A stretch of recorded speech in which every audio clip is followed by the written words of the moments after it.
Welcome to the Left Behind podcast.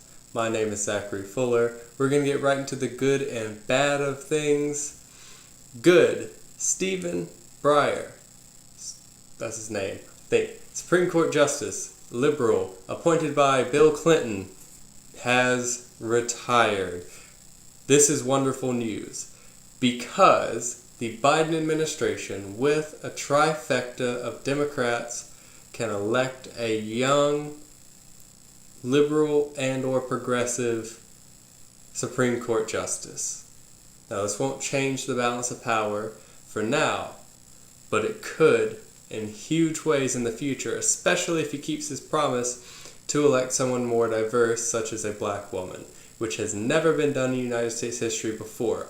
Now, this is something that has to get done before the Democrats lose the House or the Senate. Bad news. Voting rights legislation has failed again. It's not surprising because of Kyrsten Sinema and Joe Manchin, as well as the entire Republican Party. But it is tragic. The Freedom to Vote Act and the John Lewis Voting Rights Act has failed. So now we have to hope to focus on local issues, which I have a TikTok about. Link will be in the description. In other news, around the country, different states are passing egregious bills banning abortion because the conservative majority Supreme Court is allowing that to happen, as well as suppressing voting rights, changing rules. Many states are passing anti-CRT bills, which is just crippling the education system, usually in ways to deplete funding even more than it already has been depleted, especially in lower income areas, which are disproportionately in minority communities. These things are happening all over. Specifically, in my home state of Georgia, we have HB 888, which is a anti-CRT bill that, if certain phrasings are used that will hurt the feelings of white students, similar to the bill in Florida, funding can be cut to these schools. That is a huge, huge issue because that means you can't teach about systemic racism and the true history of America, which has huge implications on how people understand the world and how they interact with it, especially the disparities between, say, black and white people, especially if white people, because if white people aren't educated, they're going to keep making the same mistakes, especially since we have propaganda machines that are pushing for certain policies to be enacted. It's a whole ordeal going on here in the state of Georgia. In Wisconsin, the state legislature, specifically the state senate, passed a bill that lowers the age of concealed carry to 18 without a carve-out for high school students, meaning seniors that are 18 years or older can bring their pistol to school. Yes, it sounds ridiculous. Yes, Democrats in the states pointed it out while the bill was being passed. Republicans passed it anyways. Luckily, Wisconsin has a Democratic governor, so it will most likely be vetoed. And we will not run into the fiascos of 18-year-olds having guns in school in Wisconsin. But there is a governor's election this year in Wisconsin, and it will be a very close race. Just some things to keep in mind. And on mainstream media, the most watched news network in the country, potentially the world, but definitely in this country, Fox News commentators are arguing about how sexy candy should be. These are the American issues. How sexy do you think candy should be? These are the things the right are doing.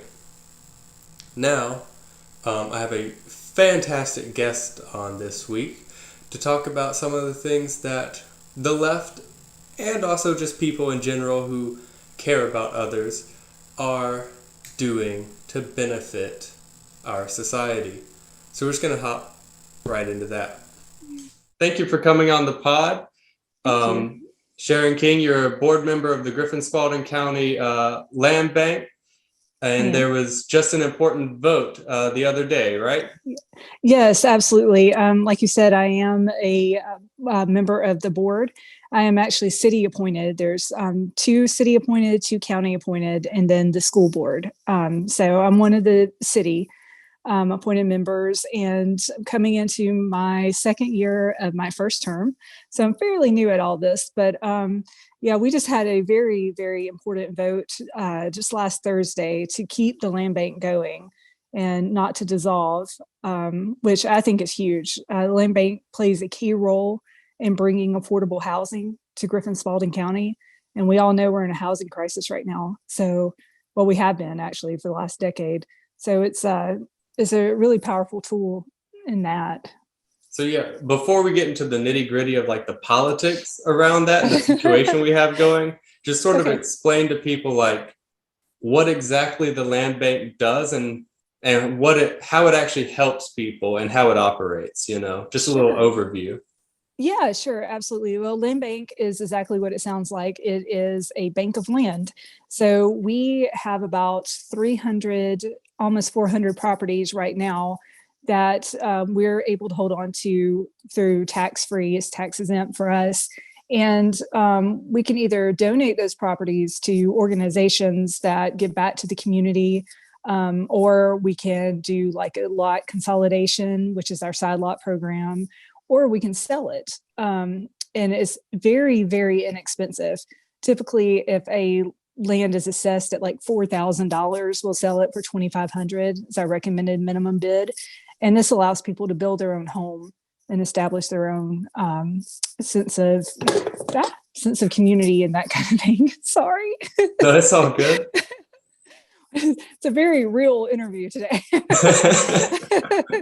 But yeah, we do that sort of thing, and we try to partner with Housing Authority, Griffin Housing Authority, and Habitat for Humanity, and Square Foot Ministries, and different organizations that bring housing here. All right. So, what exactly was the vote about? Like, why did they want to dissolve the land bank? And who is it that wants to dissolve it? And how did the vote go the other day? Sure, I don't mind explaining all of that. Newton Galloway is our chair, and he brought it before the board in early December, saying that he wanted us to consider dissolving the land bank because we're at pretty much a pivot point with our employees. We have one employee who's our executive director, and she is resigning at the end of this month. So he thought that it would be a great time to kind of explore, like, should we keep the land bank going? Do we need to dissolve? Let's look at our problems, let's strategize and see what we can come up with as far as what to do. And like I said, there's 5 board members, and all 4 of us, with the exception of Newton, wanted to keep the land bank going. He was the only one who wanted to dissolve. And in the last meeting, he had a different tune. So is it a unanimous vote? Like, yeah, we all just kind of came together and decided that it was the right thing to do. We had too many ideas, and we knew how important the land bank was, and we had too many ideas on how to fix the problems, just to let it go, just to give up. So we make a pretty good team.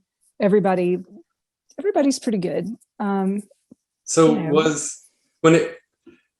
Are all issues resolved unanimously, or like was that just for the dissolution question? Just for the dissolution question. We don't always agree. Most of the time I'm by myself in what I want to do. But for the majority of the time, we usually understand each other's point of views.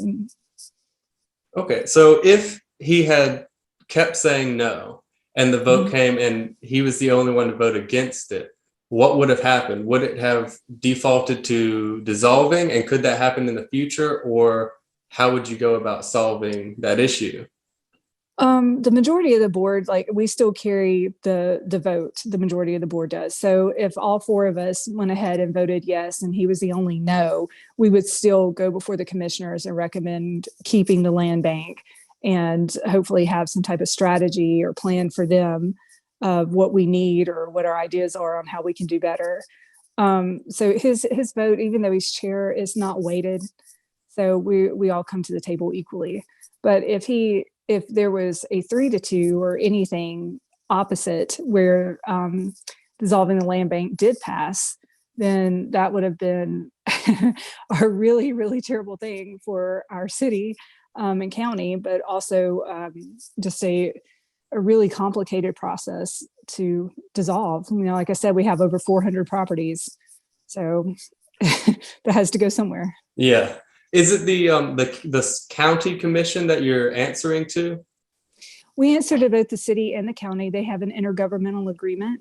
And I'm not worried about the city as much. They seem to be in favor of keeping the land bank going because they understand the value in it. The county, I'm a little bit worried about, mainly because Newton is also the planning and zoning attorney for Spalding County. So, you know, I know that he's staff, and what he recommends is what they're going to consider. So I'm hoping that we can change it. And are you super worried about what they're going to say? Like, even though you're recommending to keep the land bank, are you worried that they're going to overturn it anyways? And what might happen if the city commission and the county commission disagree? I don't know what would happen if they disagreed. I'll be very honest. So the intergovernmental agreement says that we have city and county, we answer to both of those commissions. So if one of them wanted out of the agreement, then I imagine it would just dissolve. I don't see like the city saying, okay, well, we'll just take over, or, you know, anything like that happening. So I think it's like either they're in it together or no one's in it at all. And these votes would happen publicly, right? Like on the commissioner side? Okay. Yeah. Right now we are on the city's commissioners agenda for their retreat that they have coming up on the 25th. So I imagine they would be doing some type of public workshop or vote probably in February sometime. We'll see it then. We didn't make the county agenda for their retreat, which is happening right now. So in a way, that's kind of a positive thing, says they're not talking about us. Mm-hmm. But at the same time, they can change that anytime they want to. So could you kind of explain to people, like, how important is the land bank? Like, how have you actually helped the people that live in Spalding County directly?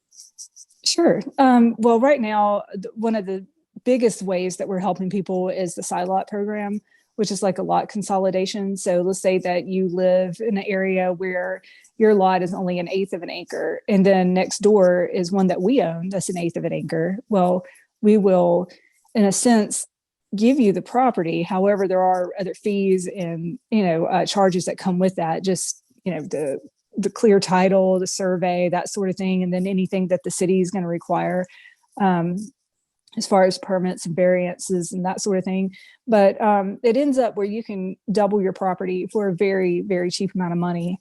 And, you know, generational wealth is always a good thing to try to create. So, you know, it promotes it in that way. We've also worked with a couple of organizations like My Brother's Keeper for the old Hastings building. So, you know, we work with community organizations and also work for the community, just trying to allow for people to build their own equity and move forward in life. Is the land bank partnered at all with any of the low-income housing programs around Griffin? Like maybe, it's escaping me now, but like any low-income housing for any people who struggle to pay for housing or may have previously been houseless? Like, do you partner with those programs to try and get people into like new homes? Yes and no, I think is the answer to that question. Yes, in the fact that we work with Griffin Housing Authority, Square Foot Ministries. Square Foot Ministries is an organization that actually helps. It's kind of like a Habitat for Humanity, only on a smaller scale. So we've built several houses with them and help people become homeowners. There's programs that we're working on now that we're in this transition state to start bringing like education to homeowners and financial education and, just like how this all works. What is this process?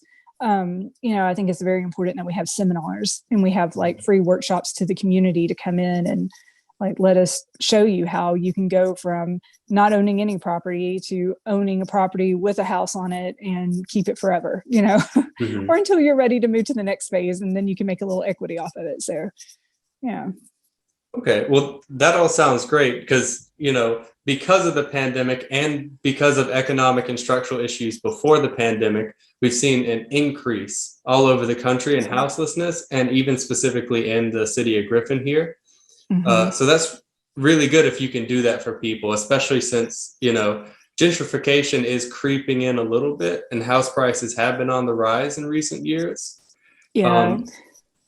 So what could people do, if anything, to sort of help the land bank's cause, or do you need like public interaction? Like how could the citizens here actually get involved to help with this mission?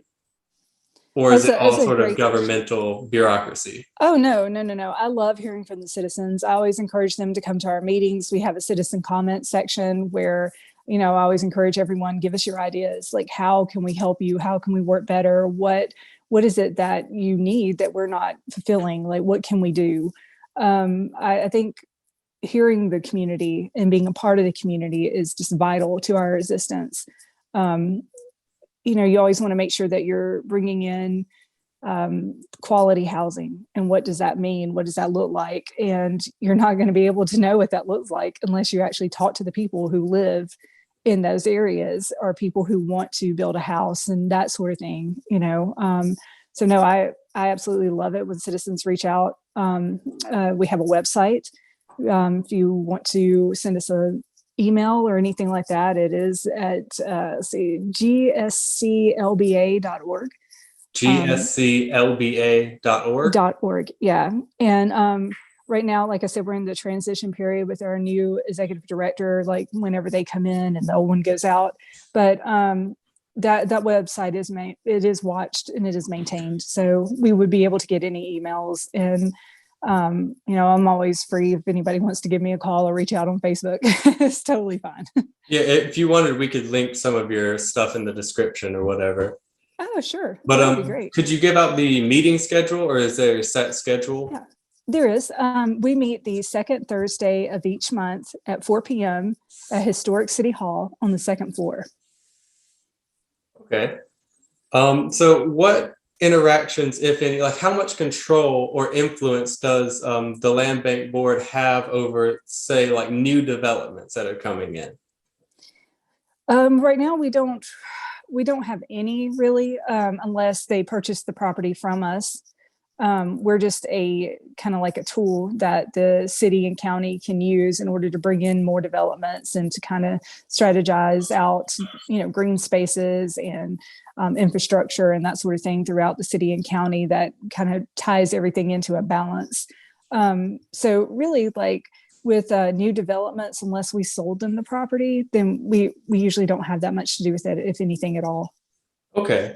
And does the land bank only sort of focus on full housing, or are there like rental properties or apartments that you could buy or have already are in possession in? So we don't have any apartments, and we do encourage home ownership. I personally believe that rentals are fine as long as we're responsible on our end and that we don't create or help make worse the slumlord issue here in Griffin. But in order for the land bank to get to the point of renting any property or working with renters, we need to get people vetted, and we need to make sure that the work that we're doing in the community or with the community is benefiting them. And we're, like I said, we're in that transition period. So like once I think that we get going in a more solid direction. That, definitely, working with people who want to come in and build houses and rent them would be something that we would consider. At least I know I would. All right. So before I get into some of my other questions, like how long has the Griffin-Spalding Land Bank like been around, and how did it sort of get started? Is it raining? It has been on, I believe, about 15 years now.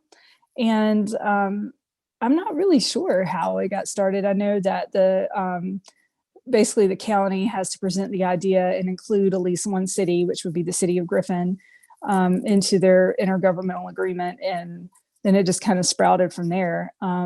I know that its history has not always been favorable in the community and in Griffin-Spalding County, but we're working really hard now to change that. So. Okay, so why hasn't it been very favorable? Is it sort of a argument against servicing lower income people, like an argument against sort of welfare and government programs, or is it something else, like mismanagement? Yeah, it's mismanagement. It's, we don't discriminate against anyone or anything like that. I don't think they have a history of that. But we do have a history of mismanagement. A lot of the properties that we've acquired over those 15 years have been properties that are not able to turn around and be sold or developed or have any type of, get back on the tax revenue. Like it's not going to happen. But also there's been a lot of, in my opinion, just mishandling of different situations. And that creates a bad look in the community. And once you've established that, it's going to be there until you can like reinvent yourself.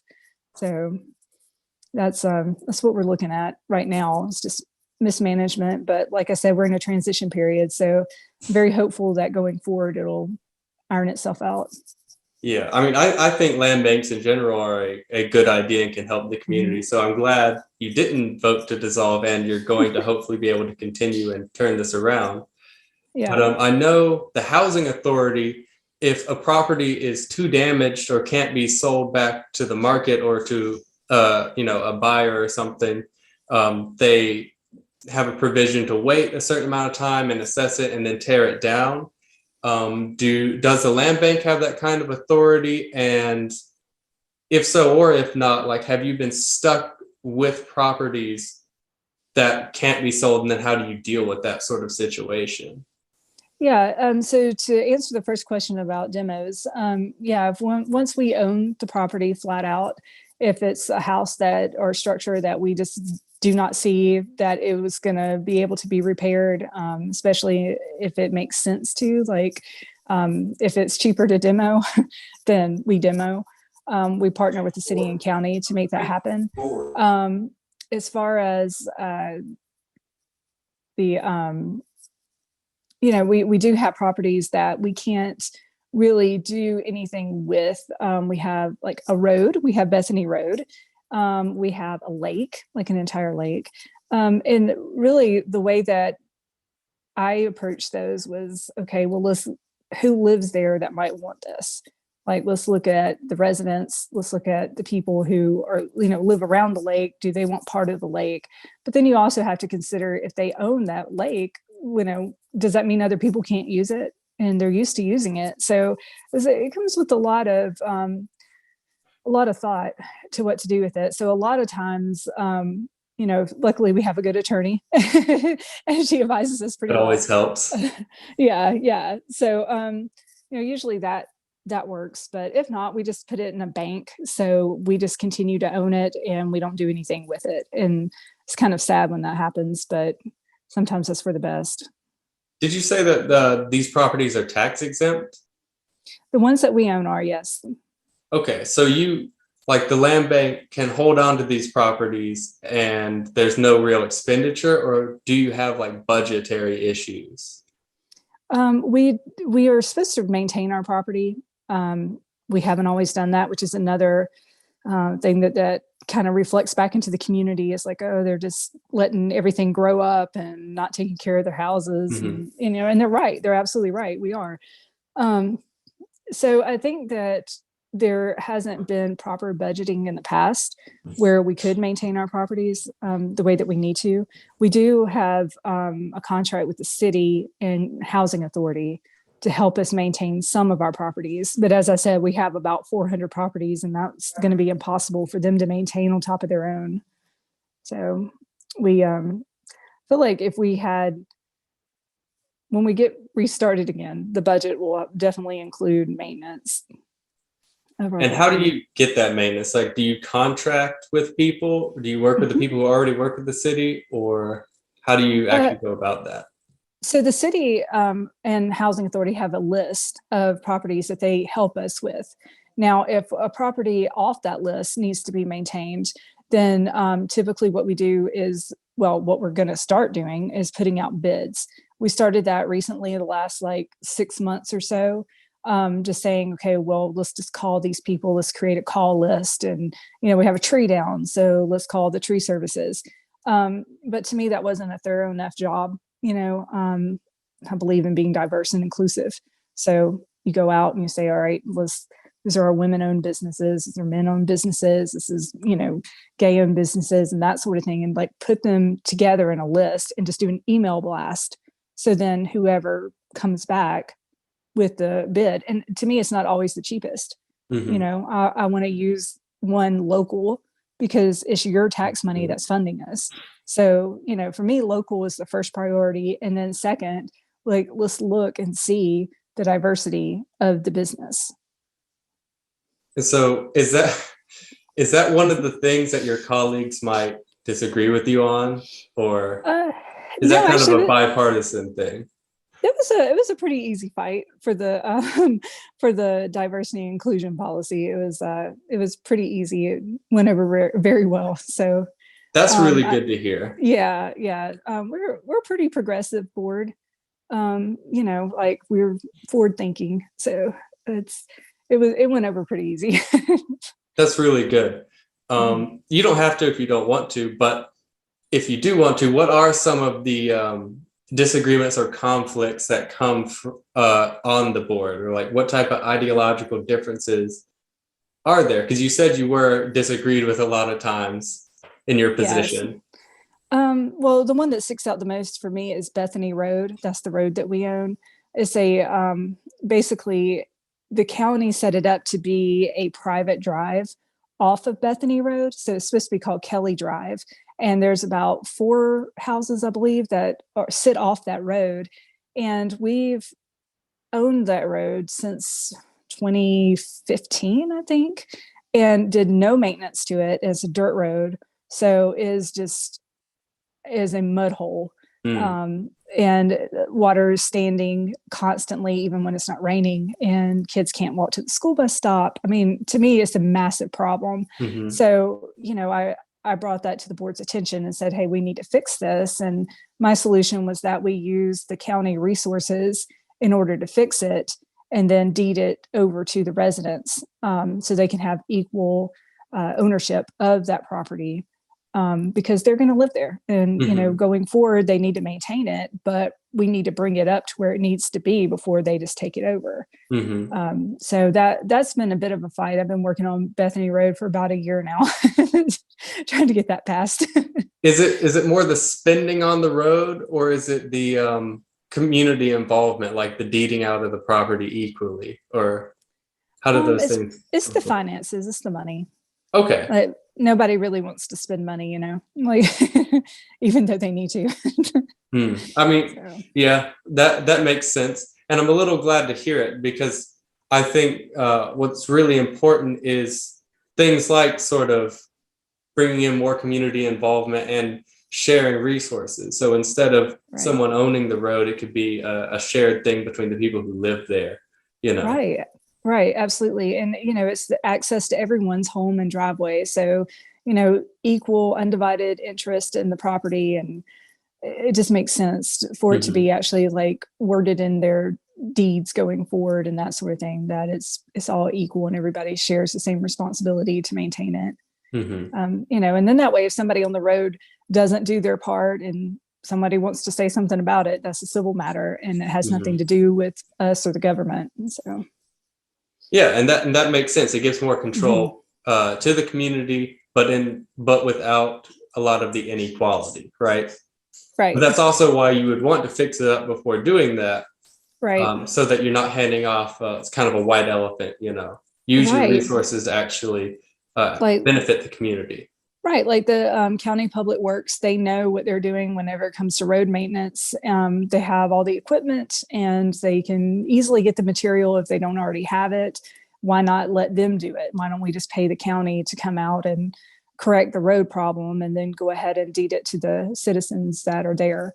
That to me makes the most sense. Mm-hmm. So it's sort of like Bethany Road and then there's just little different issues that we have as far as like um, a lot of people are, well, before I started on the board, I think a lot of property went to people who were just going to grab it up and turn it into rentals, which is something that we do not do at this current time. So I don't always agree with who we sell the property to. I'm usually the stick in the mud going, wait, hold on. I haven't been able to vet them or, Mm-hmm. I looked into them and they own, 23 other houses here in Spalding County. And, they're not going to sell it. They're just going to hold on to it and rent it. And that's a red flag for me. Mm-hmm. So That's one thing I think is really important with an entity like the land bank, rather than just mm-hmm. letting the market decide something like that. Mm-hmm. Because especially in the city of Griffin, we do have predatory renters, and we have Yes. like 2/3 of our population renting rather than owning a home. Yeah, And though that causes huge income inequality and a lack of economic growth it absolutely for does. lower income people. Mm-hmm. Like right now, I believe there is the other day I saw a 2-bedroom, 1-bath house on East Solomon was renting for $1,200 a month. But you had to have $1,200 down as well. So it was like $2,400 to get into the home. And, I live here in Spalding County. I own my home and we don't pay that on our mortgage and we have 2,400 square feet, Mm-hmm. so it's absurd, really, Mm-hmm. is what it is. And people a lot of times when you say things like that, you hear a lot of privilege comes back at you saying, well, why don't you just go buy a home? And it's like, well, not everybody's in that position, and not everybody wants to. So like, how do we allow people, our citizens and our residents, to be able to live the life that they choose to live on a basis of safety? Like, how do we make sure that they're safe and that they're good and they have quality housing? Sorry to interrupt the programming, but I need to tell you about the greatest reunion ever. It's a concert being held by the former students of William Tennyson, also known as Mr. Don. He was one of the best music teachers in Griffin-Spalding County. In 2018, he had to move to Virginia to be closer to his family, and in recent months, he has faced health issues. He's an older gentleman. We don't know how much longer he will be here, and so the former students here in Griffin are hosting a concert for him, just like how he used to hold concerts for us, letting students perform their talents. So we're raising money. That GoFundMe will be linked in the description. Please give whatever amount you can. And tell your friends. The concert will be February 20th of this year at Eagles Way Church. So please, come if you're in the local area. Admission will be $5. We've got amazing performers. The show is going to be great. We're trying to make this as good as possible, so please donate if you can. All right, back to the show. What were you saying?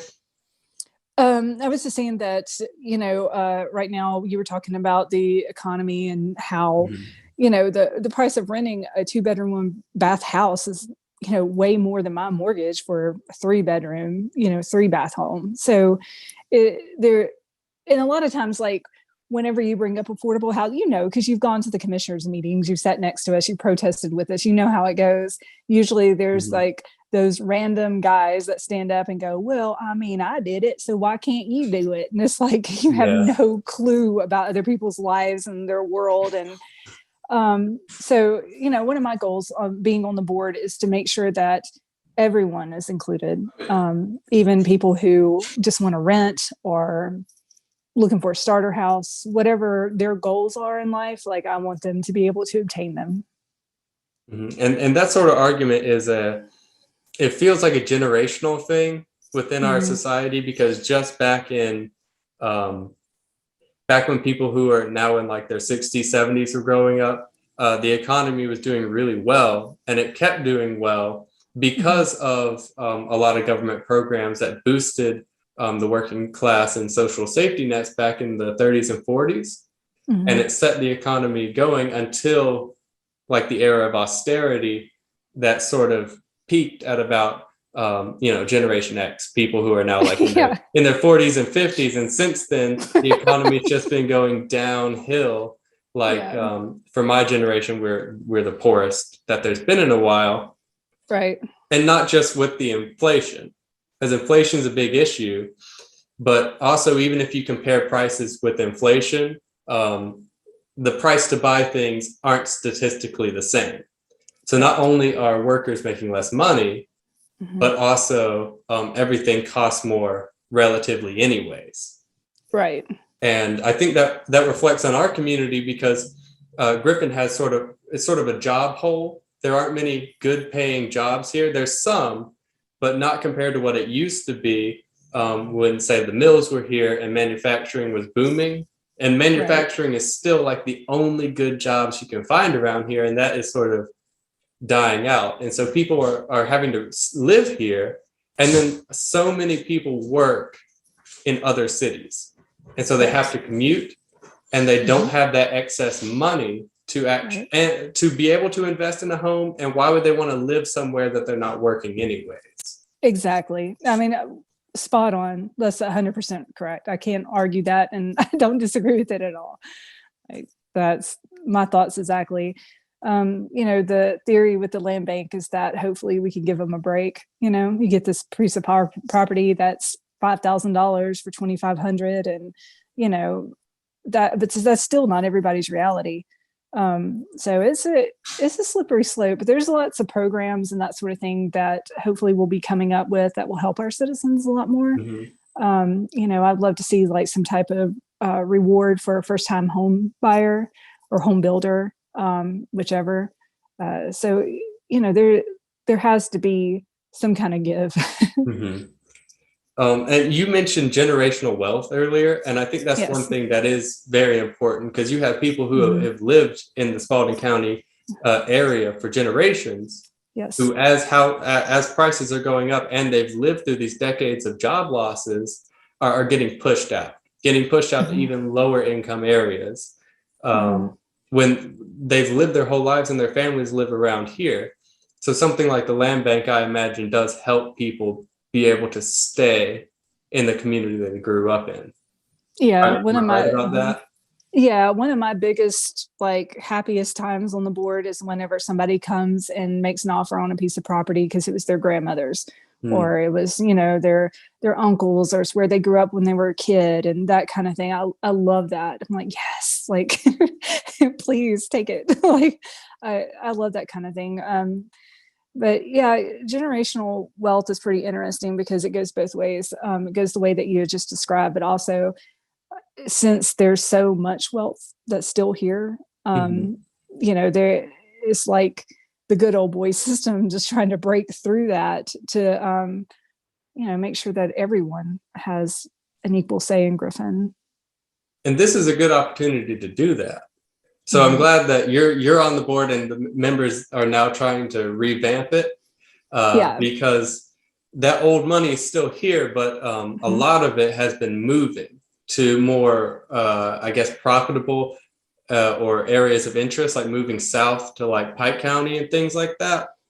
Right. As we're getting more transplants from other places, like from Atlanta and from New York, coming into our community, you're seeing old money move out. And so we need to sort of develop more of a community-based economy rather than either fall flat and just be in worse poverty than we're already in, or get new people come in and revamp that good old boy system. Right. And, you had mentioned earlier about jobs.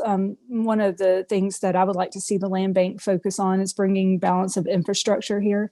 Let's get some hospitals on the north side. Let's get some grocery stores. Let's get libraries. Let's bring in educational systems and like different remote campuses and that sort of thing.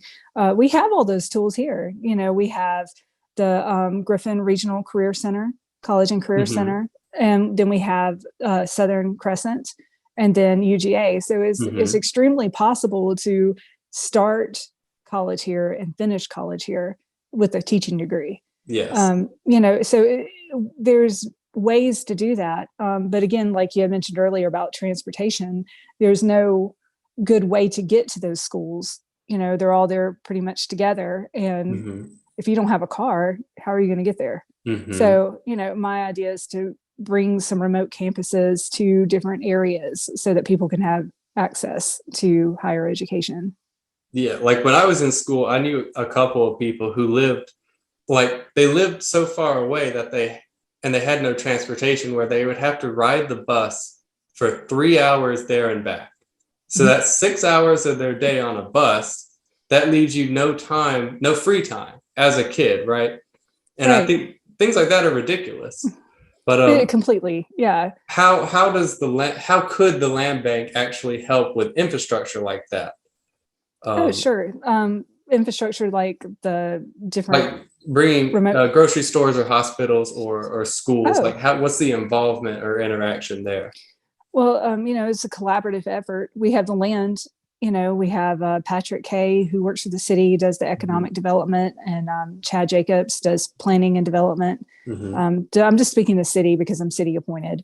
So, working with them and saying, okay, which areas should we target? Where should we try to find property that we already have a little cluster over here? What do you think should go here? And Mm-hmm. that's where the community feedback becomes so important, because I can look at a map all day long and say, oh, I think you need a grocery store. But what if you really need a hospital?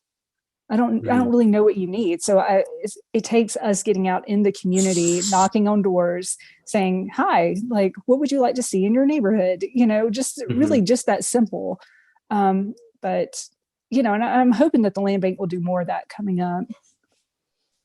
Hopefully. So you said you had one employee and they left. Have you been able to fill that position or? No, it's been a fight. Oh my gosh, you wouldn't even believe it. So she turned in her resignation before Christmas and said, maybe it was just right after Thanksgiving, somewhere along that area, and said that her last day was going to be January the 31st. And I had a lot of issues with her, a lot of complaints. Again, I'm a community advocate, so when my citizens aren't happy, I'm not going to be happy. Mm-hmm. And they rightfully so. Rightfully so, they weren't happy. So I wanted her to go ahead and go, so we could go ahead and get someone new in. But I was the only one who thought that. And then Newton brought up the whole dissolving the land bank, and that was a really nice distraction from us getting anything done towards, finding an executive director and keeping this going. And, what are we going to do? So it got sidetracked there. And no, to answer your question, we do not. We do not have an executive director right now. And we won't after the 31st. That's her last day. And it's an extremely stressful thing to think about for me. I don't know if the rest of the board's as stressed as I am, but I'm pretty stressed. What's the hiring process like? That's a very good question, because I think before here, now it was just kind of like, who did you know? You know, Mm. which that doesn't work with me Yeah, you at need all. some vetting in there. Right. Like we need a resume, we need some interviews, we need to open this up for everyone in our community to have an opportunity to apply and see what they can bring to the table. The job prior to this has always been a lawyer, and it's never worked out. So for me, I don't want a lawyer. I don't want anyone like that. I want someone who is not afraid to go into the community and knock on doors and work with the city, in the county too, but again, city appointed. So like working with them and moving our community forward. I want someone with great ideas and, is very personable. So to me, what I'm looking for is different probably than what some of the other board members are looking for. So at our last meeting, we decided we were going to have a workshop and all kind of come together and say, this is what I really want out of an executive director, and kind of maybe iron out some qualifications. And when that happens, then I think that we should post the position immediately. Okay, well, I sort of asked because you brought up the getting out into the community, and I was wondering if that's what that position would sort of be doing, and you kind of answered that because like one of my missions is fighting against monopolization, and we've seen the past couple of decades that really affecting communities, especially on the level of things like grocery stores, where I know from asking my family and people who've lived here for generations that there used to be a variety of smaller grocery stores, some of them locally family owned, right? Yeah, lots of Walmart. Yeah, you have people like Walmart and Kroger come in and sort of destroy that competition because they just can't compete with that kind of money, right? And so that destroys jobs in the smaller field because you have less variety of places to work, and it has this inequality disparity issues. Like you said, there's no grocery stores on the north side, and that's true. Both the Walmart and the Kroger are on the south west of Griffin. And then it also has the issue of even the more middle class job field. You're not having those mom and pop generational wealth building stores pop up. And I imagine the land bank, what they're doing with housing is sort of fighting the monopoly side on say property owners, right? Of how you have certain renting groups buying up so many properties. You're sort of fighting against that, right? Yeah, we had a realtor. I'm not going to mention any names because I don't want to get in trouble. But a realtor here is pretty well known.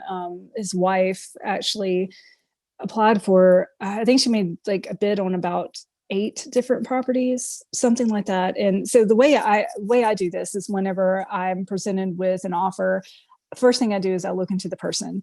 Let's see who you are. What else do you own? Are your taxes good? Like, because that's the last thing I want to do is sell someone a property and they can't pay the taxes. It just comes right back to us. Like, that's counterproductive. So, I investigate a person, on a very minor level, but just enough where I can get a feel for what their actual purpose may be in purchasing the property. And she was red flag central because she had 25 properties and they were all rentals. And I was like, and she didn't even live here. She lived in Pike County. So I was just like, no, we're not going to do that. So I was the only one who just said that we should reject the offer. And the good thing about being on the board is that sometimes I come across as just like, no, we're not going to do this. And then someone says, well, wait, we need to talk to them first. And so it's always good to have that balance. So we invited them to have a conversation with us and they wouldn't come in and show up. So then I got to reject their offer. But, we run into that a lot, unfortunately. And proactive board members like that are very important because you see, she didn't come in and that's a clear sign of like she was just looking for a quick money grab, right? That's correct. Yep. And so you said you're appointed by the city. Is it the elected officials that appoint you, or how did you get? Okay. Our commissioners, they appointed me. It was 6-1, I think. I think Brock voted against me, but that's okay. I don't even remember it. Well. That goes to show like how important electing local officials are, right? Like, yes, absolutely. You're going to get boards packed with people who either don't care or have interests in like sort of darker fields, dark money, if you don't have good elected officials, right? Because even though your position isn't elected, it's directly affected and decided by those who are. Yep. Absolutely. And if I hadn't pushed the board as hard as I had to be appointed, then, anyone could have went out for that position and gotten it just based on who they knew. But I wanted to make sure that everyone knew who I was and what I stood for. That was the most important thing for me, is them to understand that I do have a cause on this board. This is what I want to see happen with the land bank. I do have direction, and this is where, I want to see it go. Because a lot of times when people get appointed to local boards, they just kind of show up and serve, which is unfortunate, because we do make a huge impact in the community. It starts at home and works its way up. So, I'm thankful that they were able to, allow me to serve with the city. I don't think I would ever get appointed with the county. So you may not have the answer to this, but is our local land bank sort of an anomaly, or are land banks common around in other counties and things like that, or do you know? There's not so many in Georgia. They are heard of, but they're not, like, Pike County is not going to have one, and Macon Bibb is the next one to us, and then I think Fulton has one. So there are some, but there's not that many. And Macon Bibb is a real success story in the way that they've done their land bank. So if we can, even though Griffin is very unique, we're not Macon, and I don't want to be Macon. I think that we can copy some of their strategic planning that they did to bring our board up to being successful, and our land bank to be as successful as theirs. Okay, well, I sort of asked because I was wondering if you had any advice or recommendation if anyone sort of wants to get involved in their community and they don't have a land bank, how you could sort of push to get that started. Like, what's the steps in a community? Let's take Pike, for example. If you wanted to start a land bank, do you have any advice to going about doing that? Yeah, you can check out, I think it is galba.org, which is a Georgia organization for land banks. And they come out and they try to help you, get started. Like, here's what your contract should look like. This is what your finances should be structured as, and, that sort of thing. So they really just get that conversation started. So it's not just all one person trying to do it on their own. It's a team of people that come out and say, okay, what's your idea, and how can we help? So that would be my advice, is to go to them. All right. Well, that's really good advice, actually. That was georgialba.org, right? I believe I'm right on that. I will text you after this just to make sure, but I think it is. I know it's GALBA, and I can't remember if it's .com or .org, but I think it's org. Okay. So, yeah, and I'll be sure to link all that information in the description, of course. Great. Okay. But one last question, not related to that, but also kind of related to that, because it's related to a lot of things. Okay. How are you feeling about the midterms this year, if you are willing to speak on that? Oh, I knew you were going to ask me something like that. I'd rather not say. Okay. I don't want to make you say anything or go on record about anything you don't want to. I just like to know some thoughts, as we're ramping up. Campaigning's already started, Yeah. Lester Jackson for Labor Commissioner. I'll say that one. And and other than that, I'm just like, so, okay. Sorry. That's fine. You don't want to jeopardize your position or any friendships or anything like that. I just think it's a little bit off subject. And so I just kind of want to stick with the land bank, because it's what I know most about. So I'll just stay in my comfort zone. All right. Well, thank you so much for being on. Thanks for having me. And if anything else comes up, feel free to come back on. We'd love to have you. I would love to. Yeah, thank you so much. This has been great. All right. Thank you. Thank you for watching this episode of the Left Behind podcast.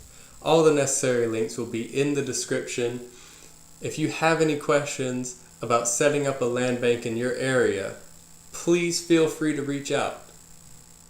Also, if you like the show and like what I'm doing and want to support me, please become a patron on Patreon /Xenerock. Patreon.com/Xenerock. For $5, you can get on my Discord server. For $15, I'll shout you out right here on this podcast. It would mean a lot to me. As an activist, I don't make much money. So every dollar counts. Thank you so much for watching. Have a great rest of your day.